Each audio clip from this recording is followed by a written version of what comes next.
Hello, I'm Joe Collymore, and welcome to our discussion with the Town of Hingham Water Acquisition. Our guests today are John Asher and Ed Siegfried of the Water Acquisition Study Committee. Welcome, gentlemen. Thank you. Good to be here. What was the committee's charge? Who wants to answer that first? Well, I'll start, and Ed and I have worked together now for almost 7 years, so we'll kind of tag team on these, I think.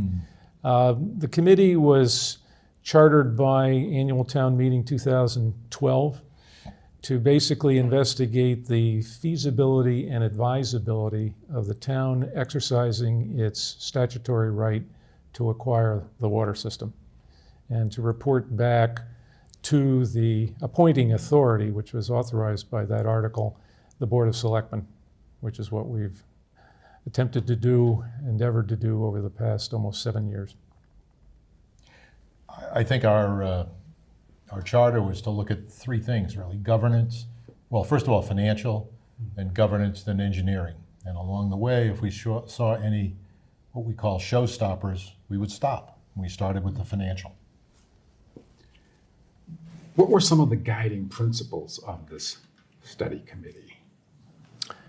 That's a great question. We actually, in our first meeting on May 30th of 2012, reviewed and approved a set of principles of operations, which we posted to the town website, and actually, in a spirit of transparency, worked to post to that website most of the working documents, presentations, obviously minutes of the meetings that we held. But I would say overall, if there was one overriding principle, it was that we approached the task of investigating feasibility and advisability with no predisposition as to a particular outcome.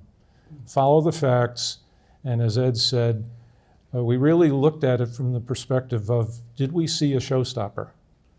And if we did, to report back, because we didn't want to spend any more of the town's authorized funding for the study than necessary if there were no reason to proceed further. And how did the committee approach its work? Well, we started in 2012, as John said, with the financial piece. And we started it shortly after Aquarian had gotten approval for a 10% rate increase. And 3 years earlier, they had gotten about a 23% increase. With the 2012 increase, we had an abundance of financial information that we could look into as a result of the filing with the Department of Public Utilities. And that information, and also in 2012, we held 3 separate meetings with the Aquarian financial people, and we reconciled our numbers.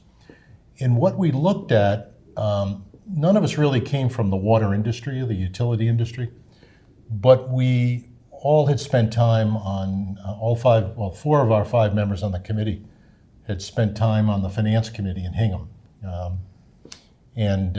We understood town finances.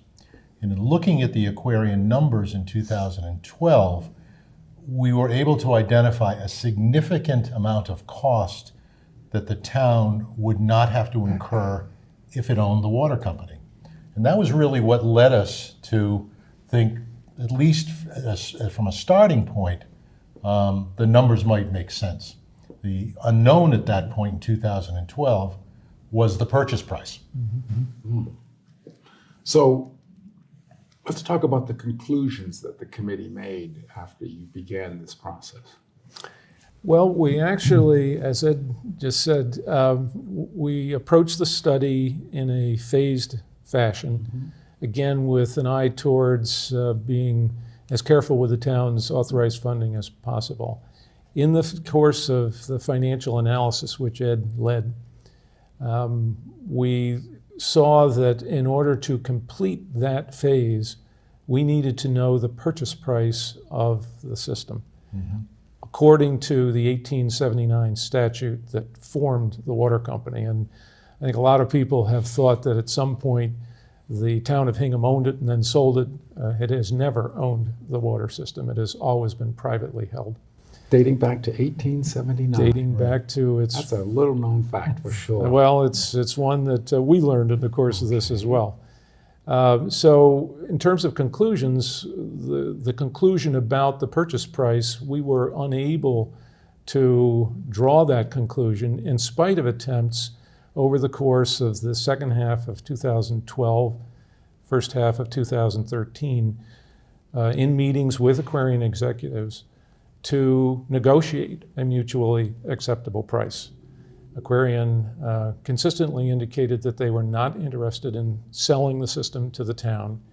And so the first conclusion we reached was that we couldn't complete the financial analysis without getting a firm, legally binding purchase price. The second issue was we had to ascertain what the status was of the water treatment plant, which Aquarian had taken the position regarding was not covered under the 1879 statute, and were the town to exercise its rights under the statute, the water treatment plant would have to be acquired separately. So financial analysis, we had two issues that had to be resolved. In the course of that work, second half 2012, first half 2013, we did look-aheads into the areas of engineering and governance, did not see showstoppers, but couldn't really proceed further until we got resolution to the two issues from a financial perspective. And that resolution took it all the way to the state judicial Supreme Court? Yes, it did. We actually reported back to the Board of Selectmen in June of 2013. There was an attempt, one more attempt by the chairman of the Board of Selectmen at that time to negotiate a price with the chairman, CEO, president of Aquarian. Call was placed, never returned, and in early July the town filed suit, which, as you indicated, actually ran its course through the Superior Court, Appeals Court, and up to the highest court in the Commonwealth, the Supreme Judicial Court, concluding in March of 2018. Will the town lose property tax revenue that Aquarian currently pays? No. What we've built into it, no. The answer is no. First of all, it was imperative that the costs of owning the water company, if it were town-owned, municipally owned, would be paid for through water rates. There would be no effect on Hingham's real estate taxes whatsoever. And that the current taxes that Aquarian pays the town would be paid back to the town through the water rates. So there'd be no decline in real estate taxes that the town would recover.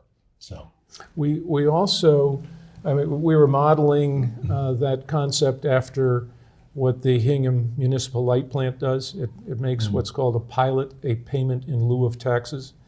The water system actually pays property taxes to 5 municipalities, so Hingham, Hull, Cohasset, also Norwell, and Rockland, where there are pipes, although at this point no customers.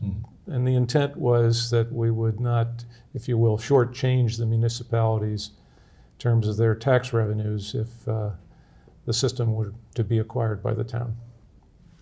If the town were to acquire the water company, what will the water bills look like for the ratepayers? Good question. First, I think it's probably worth highlighting the fact that the current water bills, the average water bill for a ratepayer in the system, Hingham, Hull, North Cohasset, is already 23% higher than the average bill for water ratepayers in the Commonwealth.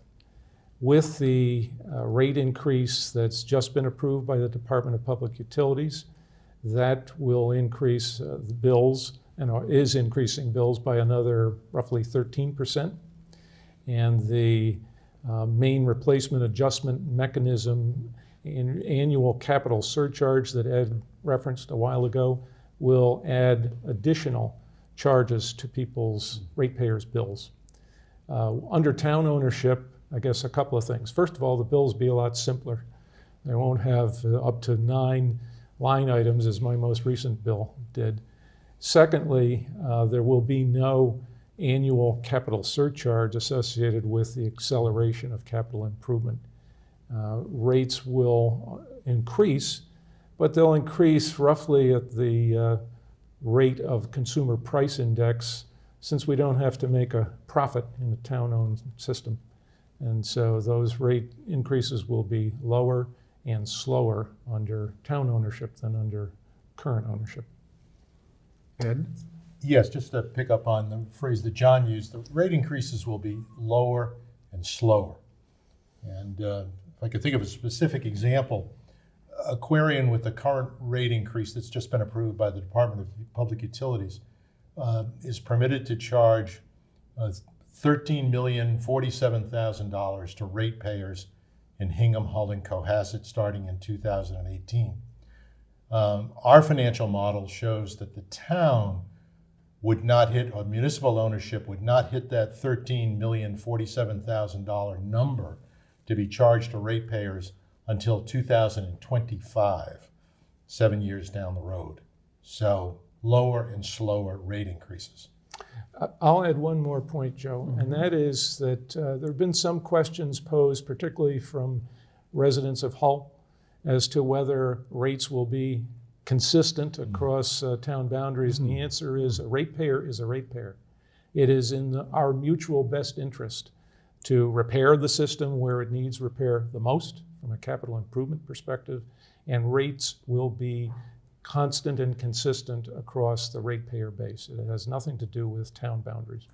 The committee's financial analysis was reviewed by 2 experts. What were their conclusions? I think that you can safely say that their conclusions were that the financial work that the town had done was constructed conservatively, and one of the analysis done by a firm called Anderson Tax, worldwide financial analysis firm, concluded that the savings through municipal ownership over a 30-year period would amount to about $50 million. And that subsequently, after 30 years, when the debt for the purchase is repaid, the savings would come to over $7 million per year. So during the first 30 years, the savings to the ratepayers would be almost $50 million. And each year the rates would be less than what Aquarian would be charging. But after 30 years, it's like owning a house. You know, you've paid off the mortgage, and after that the savings are significant, over $7 million a year. Did the committee unanimously recommend purchase? Yes, each of us did. You can see our respective rationales for our votes. That vote was taken on 23 January of this year. And I would say each of us expressed why we were voting as we were voting. Again, our vote really just being a recommendation back to our appointing authority, which was the Hingham Board of Selectmen. So not binding, but certainly the result of almost 7 years worth of analysis in those 3 areas. I think if I can just speak to that for a moment, myself personally, aside from the financial advantages, I was compelled by the fact that there are 351 cities and towns in Massachusetts. 337 of those cities and towns own or operate a publicly owned water facility. Hingham, Hull, and Cohasset are 3 of the 14 that are managed by a privately owned water company. So 96%, Joe, of the cities and towns in Massachusetts get their water through private ownership, through public ownership, excuse me. Now, when you look at those towns with respect to the number of water hookups, how do we compare to other communities of similar size? And are they managed privately or, municipally owned and operated? That's a question that Selectman Karen Johnson And the folks that worked with her, one of them being from our committee, Josh Krumholtz, the other being former town administrator, Charlie Cristello, investigated in some detail and actually looked at 41 municipalities or entities that were running water systems in the Commonwealth that were of a similar size, mid-size. And Karen can give you more detail on that, but the net is we are an outlier of those 41 systems in terms of having a privately owned franchise deliverer. What's the financial impact of acquiring the water company? Ed, do you want to take this one? Well, as I said earlier, the savings over a 30-year period are significant. They're almost $50 million to the ratepayers. That the rates that the municipally owned water company would charge would grow more slowly, and there will be rate increases over time, but they will be less than what Aquarian would be charging. The town will be taking on debt for the purchase price, which will be paid off over a 30-year period. It will also be financing capital expenditures over a rolling 20-year period. We've got a conservative interest rate built in, very conservative. As a matter of fact, I just read in the newspaper this morning that the Federal Reserve has said, the Open Market Committee has said, they're not going to be raising interest rates in 2019, and likely will have a very modest increase, if at all, in 2020, which will even make our numbers look significantly better. We have built into our financial forecast, for example, an interest rate on the long-term debt, which will be basically the mortgage, of 3.75%. I don't want to get into too much detail here, but if the interest rate, which some forecasts say today could be as low as 2.65%, that adds by itself, there's a lot of moving pieces here and a lot of variables, but would add another $20 million to the savings. Just a modest decrease in the interest rate that we built into our forecast. So these are conservative assumptions, Joe. Now, I will be meeting separately following with Board of Selectmen Mary Power and, of course, Board of Selectmen Karen Johnson.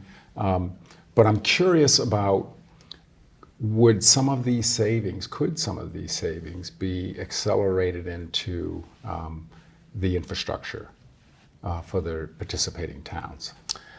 That's a great question. Yeah. And when you ask Selectman Power, you're asking somebody who has been associated with this endeavor really since its outset, since she was the author of the article that was approved by town meeting 2012. I think she's probably too modest to admit that, but is very well versed in the financials.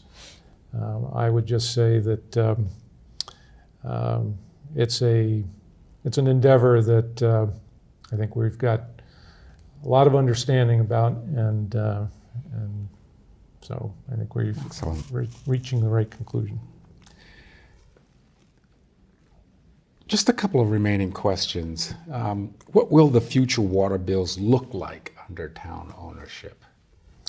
That's a very good question, and actually has been posed already by some interested and concerned citizens, since we're now all receiving water bills that are the result of the most recent Aquarian rate increase request that was approved by the Department of Public Utilities at the end of October.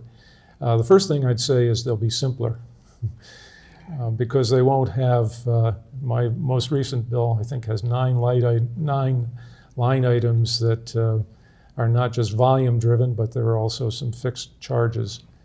Secondly, just following up on the point that Ed made, the rate at which those water bills will increase, the amount of them, of those increases will be less over time and less frequent. And getting back to your previous question, the money that really results from town ownership savings, I think primarily from my perspective, its first significant use would be to accelerate capital investment, which, interestingly, the president and CEO of Aquarian referenced as the whole issue in a meeting earlier this week. I couldn't agree more about that. I would just say that the history to date in terms of Aquarian ownership going back to 2005 has not lived up to that verbal commitment. I think what our analysis shows is that there would be sufficient funding to greatly accelerate capital improvement and still have bills that are simpler and less over time. And the bills that we would anticipate if we would to continue under Aquarian ownership would continue with the surcharges relative to the water treatment plant. There are several surcharges that relate to the water treatment plant. That all goes away, as well as their new surcharge for called a Water Replacement Improvement Mechanism, or RIM, or MRAM, or something for short. That goes away. So there will be no surcharges. Right. And finally, why should Hingham buy its water company? Well, I think finances are one reason. I think local control is another significant reason, and continuity of ownership. You know, I don't know what's going to happen 30 years from now. Maybe I'll still be around. I don't know. But Aquarians had 3 different owners in the last 15 years. It started with a United Kingdom company called Kelda in 2001. In 2006, an Australian investment bank, Macquarie, bought it. Shortly after Macquarie bought it, Aquarian asked for, as I said earlier, or received a 23% rate increase. And then in 2017, it was acquired by Eversource to become the first electric utility in the United States to own a water company. So who knows what the ownership's going to look like a few years from now.